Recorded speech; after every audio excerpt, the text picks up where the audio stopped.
Milestone ট্র্যাজেডির ৩ সপ্তাহ পেরিয়ে গেছে। নিহত শিক্ষার্থীদের অভিভাবকরা অভিযোগ করছেন, এখনও ঘটনার তদন্ত ও বিচারের কাজে দৃশ্যমান কোনো অগ্রগতি নেই। ৮ দফা দাবিতে মঙ্গলবার মানববন্ধন ও বিক্ষোভ করেছেন তারা।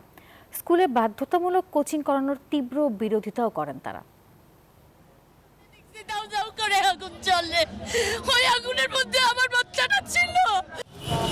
মঙ্গলবার সকালে রাজধানীর উত্তরার মাইলস্টোন স্কুল অ্যান্ড কলেজের পাশে মেট্রো স্টেশন ডিপোর সামনে সমবেত হন বিমান দুর্ঘটনায় নিহত শিক্ষার্থীদের অভিভাবকরা।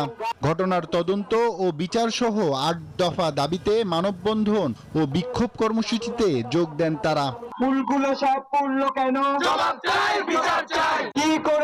কি করেছে? মায়ের মুখ খালি করেছে। নিহত শিক্ষার্থীদের অভিভাবকদের অভিযোগ, ৩ সপ্তাহ পেরিয়ে গেলেও ঘটনার তদন্ত ও বিচারের কাজে দৃশ্যমান অগ্রগতি নেই। সারা দেশে কোচিং বাণিজ্য বন্ধের দাবিও জানান তারা। যেই বাচ্চা কোচিং করে আম্মু, বান্ডেল থাকলে প্রতি সেনমানিতে টাকা বাঁচবে। বিকাশ সেনমানি বান্ডেল কিনে জিতুন প্রতি লেনদেনে। সেই বাচ্চাকে মিস আদর করে জড়ায় ধরে। যদি কোচিং না করতো আমার মেয়ে মনে হয় বেঁচে যেত। বিচারের কোনো ব্যবস্থা নাই, আমরা একটা সুষ্ঠু তদন্তের মাধ্যমে বিচার চাই। তাদের অভিযোগ, স্কুল কর্তৃপক্ষ দায়িত্বহীন আচরণ করেছে।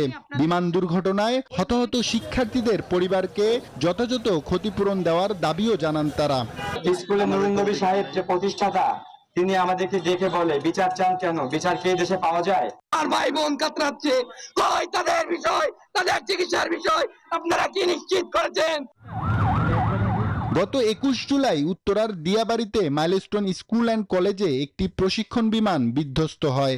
নিহত হন বিমানের পাইলট সহ ৩৪ জন। তাদের মধ্যে ২৭ জনই প্রতিষ্ঠানটির শিক্ষার্থী।